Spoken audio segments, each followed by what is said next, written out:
Hello everyone, and welcome to another Dwarven Tavern review. This time we are doing the Advanced Race Guide from Paizo. It's Pathfinder, of course. I don't know why, of course. But it's a pretty cool book. We did some looking into it during a game the other day. It goes for $39.99, and it can be found, of course, at paizo.com/Pathfinder. And it is 3.5 OGL compatible, which, you know, the Pathfinder stuff is very cool. So, what is the Advanced Race Guide, as I move my other books hither and yon? Okay, so let's say, for example, you are tired of playing just your run-of-the-mill, quote-unquote, cookie-cutter race of whatever, and you're looking for new ideas and or even just deeper ideas for your character. This book is it presents a number of new options or deeper options, I guess. Options, of course, is my phrase of the day. So let's take a look at what it says. Get the most out of your heritage with the Pathfinder RPG Advanced Race Guide. Embrace your inner monster. I'm not even saying anything about that. By playing one of 30 iconic races from mythology and gaming history, or build an entirely new race of your own. Very cool. If classic races are more your style, go beyond the stereotypes for elves, dwarves, and the other core races with new options, and equipment to help you stand out from the crowd. So, let's see if that book does this, or this book does that. One of those days. Okay, so aside from the painfully glaring pages, glossy, it's cool. I mean, it looks pretty, yeah, but and again, these lights exaggerate everything about everything when it comes to gloss. It's hard to focus on everything. So anyway, this book is laid out in a pretty typical, very, very cool organization for Pathfinder, because, as I've mentioned before, Pathfinder, the Pathfinder books, in my opinion, appear to have been written by or laid out by gamers or people who know exactly what gamers find easiest to read and to look at, and the organization is very compatible with the way I read things and the way I like for things to be laid out. So, insofar as the organization, I always give these books, the straight up 5 axes, because they're laid out. And I've complained about this before about some other books, is that the other books. Some other books are laid out where you have to read like 80 pages of text and backstory and setting history and stuff like that before they get to the rules, which under certain circumstances and very rare cases, that's actually cool. For example, the Rifts books that I'll be reviewing presently. The Rifts books are, I think it's like 80 pages. I think it did exactly like 85 pages of backstory. And normally I hate that. I mean, I really hate that. It's just, when I get into a book, I like to go right for the rules and figure out what the heck's going on. how to play the game. But with a Rith's book, it was written well enough to actually be interesting. You know, the backstory was something that I actually wanted to read and get into. So, you know, with that case notwithstanding, this is nothing like that. It gets straight to the rules. Chapter 1 is the core races, which are dwarves, elves, gnomes, half-elves, half-orcs, halflings, and humans. Then in Chapter 2, we go to featured races, like guest starring the Aasimars, or the Aasimars, or the Aasim, I don't know. The Catfolk, the Dompiers, the Drow. You can call them Drow if you want. I don't. Fetchlings, goblins, hobgoblins, Ifrit, kobolds, orcs, oreads, or oreads. They eat Oreos. The rat folk, sylphs, the Tingus. And if you've seen the 37 running, 42 running, the one with Keanu Reeves, the Tingu are in it, so they're very cool. Tieflings, well, I hate tieflings, and it's not just because they're half demons. It's just I just don't like tieflings. I should be able to explain it. I think they're overrated.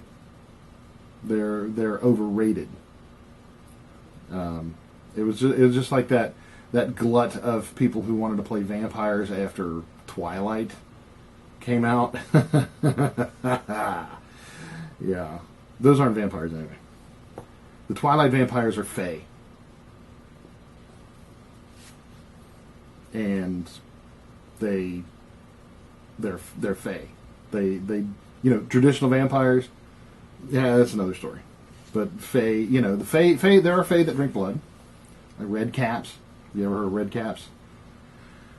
They don't actually drink blood, but they soak their hats in the blood of their victims, and it gives them strength.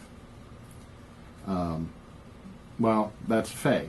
They're the fae, and fae are capricious, and they're ever-changing, inhuman spirits that and it's very possible that you could have a fae that would drink blood, have superhuman strength, and sparkle when the sunlight hits them. So they're not vampires; they're fae, and that's. I've spoken. Chapter 3 is uncommon races like Changeling, the Duragar, Gillmen, Grippleys, Kitsune, Merfolk, the Nagaji, the Samsarans, the Strix, the Sulis, the Sverfneblin, the Vanaras, the Vishkanyas, and the Wayangs.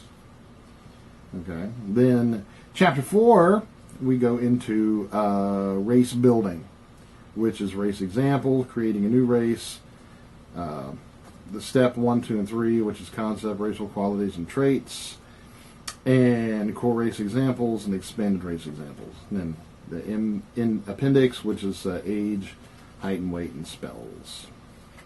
So, what have we? Moving into Chapter 1, the core races. The core races, and, of course the artwork is...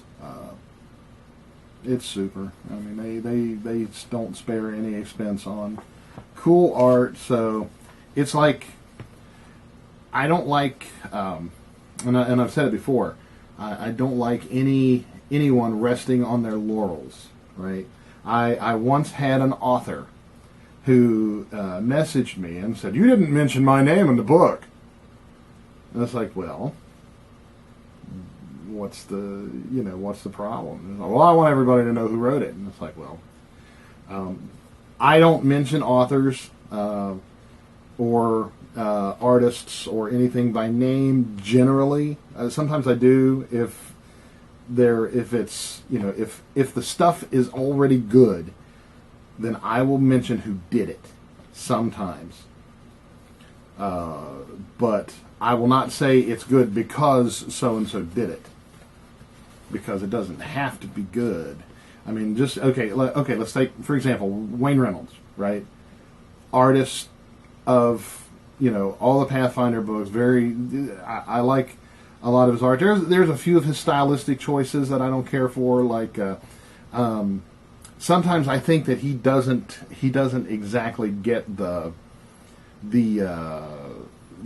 proportions of the thing correct with its strength rating, and that might seem picky, but if you have like the Barl demon in the picture, the painting that he created of it was fantastic, but its arms were like this freaking big around, which was fine. But I was like, wow, that thing must have a strength of like 28.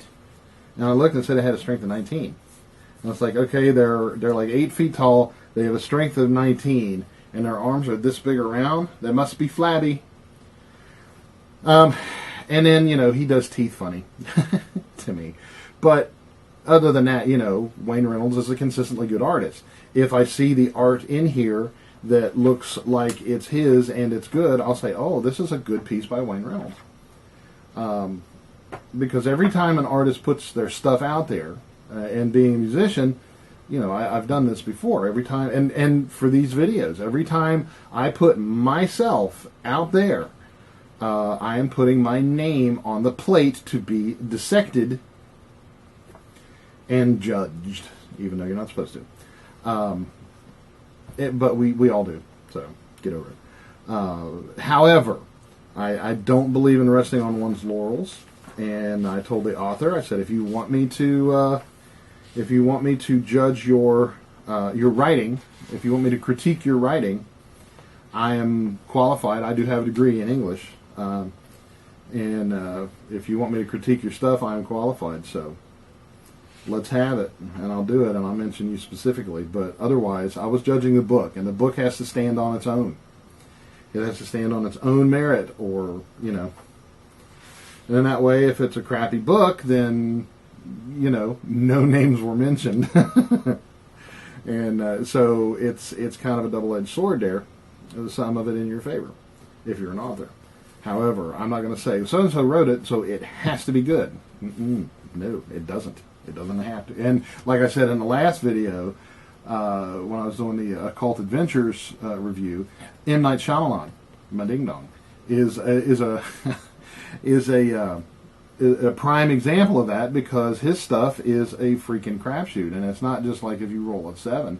It's like every other movie is absolute garbage to me, and every other movie from the garbage are brilliant, like Sixth Sense and Unbreakable, and my other favorite movies of his. And then you've got movies like, and I mentioned them before. There is The Happening.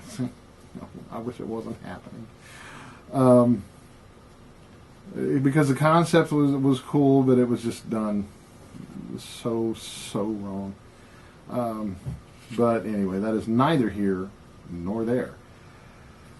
When we get into the core races in this particular book, is a very specific wizard. The core races in most books, and I think just about all of them, they might give a little bit of background, like this. Dwarves, these short and stocky defenders of mountain fortresses, are often seen as stern and humorless, known for mining the earth's treasures and crafting magnificent items from ore and gemstones. They have an unrivaled affinity for the bounties of the deep earth. Dwarves also have a tendency toward traditionalism and isolation that sometimes manifests as xenophobia. which is the fear of aliens. Xeno meaning different. So, here, when we get into dwarves, it is, let's see, what do we have here? We've got something in the neighborhood of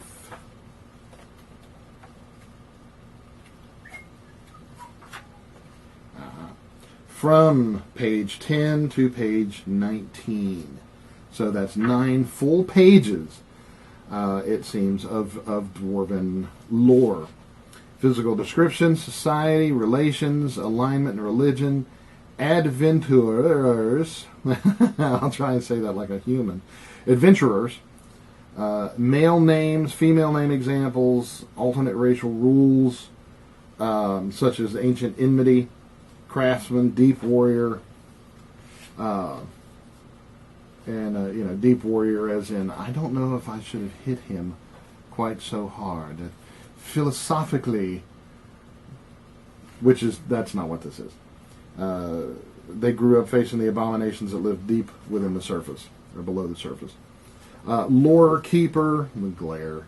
Magic resistance, mind sight, mountaineer, relentless, rock stripper, salt, beard, sky sentinel, stone singer, stubborn, etc. Pretty extensive list. Then you have racial subtypes like Deep Delver, Elder Dwarf, Exiled Dwarf, and Smade, the tavern master of the Dwarven Tavern, is one of those. He was exiled because he liked people. He liked humans too much. And he actually defended humans during an attack, a great battle that almost killed him. And so he was exiled, which is fine with him because he was not home anyway. He was out of the office. And then mountain dwarves. Then you have favored class options, which are like alchemist, barbarian, bard, cavalier, cleric, druid, fighter, gunslinger, inquisitor, dwarven gunslingers. Yeah, magus, monk, oracle, paladin, ranger, rogue, sorcerer, and it has all of the things that stand out. For example, if you are playing a dwarven, let's say a dwarven gunslinger, for instance, which I'm probably going to roll one of those up. That's cool. Reduce the misfire chance for one type of firearm by 1/4. You cannot reduce the misfire chance of a firearm below 1. So, dwarves being, both mechanically and craftsmanshiply inclined, their weapons are generally in better shape. Wow, that was a total misfire in there. So, dwarves have a certain affinity towards certain aspects of each of their classes that they can play, which is incredibly cool, and it just it's really neat, and it might complicate the game a little bit, but not so much that it would slow it down, in my opinion. So I think it's a good thing, and I'm always pretty impressed by Pathfinder rules. They always seem very logical to me, and it's just one of those things, like you connect to a game, and it seems like that they wrote the game with you in mind. Although they probably didn't, unless you wrote the game. And you have to have you in mind, otherwise you'd be dead. Racial stereotypes like the Exarch or Exarch, Foehammer, Glamdring, Orchrist, yeah. Glamdring was the Foehammer, and Orchrist was the Goblin Cleaver. So yeah, the Forge Master, And it has all of their abilities like Rhythmic Blows, Pile Driver, Groundbreaker, Hammer Master, Devastating Blow. And these are abilities that they get at various levels of fighter. The Forge Master is a cleric, the Stone Lord is a paladin, etc., etc. Then they have new racial rules. Well, they've got Dwarven weapons, which is like the Dwarven boulder helmet, which, sure. It's a heavy reinforced helmet that can be used to make a melee attack. So wearer may also use the helmet when attempting a bull rush maneuvers, granting a +2 circumstance bonus on the check, but after completing the maneuver, the wearer is staggered until the end of his turn. I'm the Juggernaut! So forth and so on. And then you've got new racial rules for like the Dwarven equipment. Cleave Through, Cloven Helm, Dented Helm, Giant Killer, Goblin Cleaver, a Foe Hammer, and Goblin Cleaver. Clever. Hard-Headed. I know some people like that, personally. And so forth. Then it's got Dwarven magic items, like the Rod of Dwarven Might, Groundswell, Toilsome Chant, and so forth.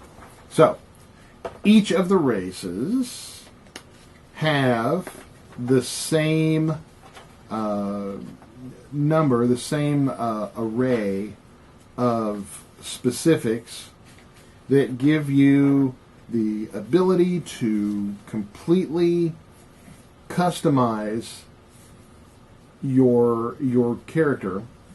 I started to say your dwarf. Customize your character of whatever race they are, and at the same time making them. Excuse me. This is really exciting. It really is. But at the same time, it allows you to make your character special, not like Short Bus special, but special, and while at the same time making them truer to their species, to their race. So it's a very cool achievement, and it goes throughout all of the even including half-orcs and so forth.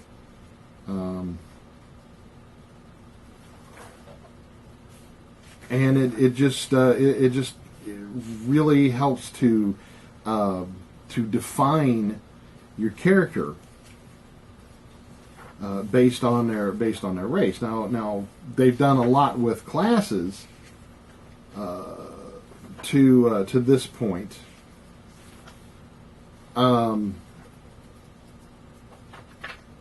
But the even deeper, because really race should come first when considering the creating of a character. So then in chapter 2 they have featured races like the Aasimar, which is like the opposite of a tiefling. Tieflings were touched by lower planes, and the Aasimars are touched by higher planes, and they're generally purdy and having different things, and they have the same sort of specifics about each of the races, but just not as deep as the core races, because of course the core races are the core races, and that's why they call them that. So you can still get pretty deep with like the cat folk. It's got the alternate racial traits, a full page description of what they're like, class options, racial archetypes, new racial rules, magic items, and so forth. Just a little less deep than the core races. Just a little, like maybe 4 pages instead of 9. So I think that's a cool point.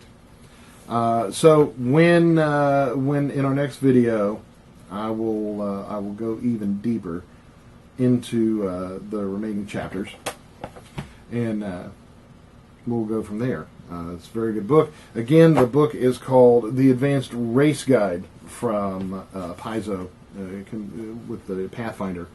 In the Pathfinder game, even though it can be used for your D&D game or whatever, in 3.5 OGO compatible. On behalf of the entire cast and crew of the Dwarven Tavern, we wish for you to want for nothing but adventure, and at first I feared it, then I charged.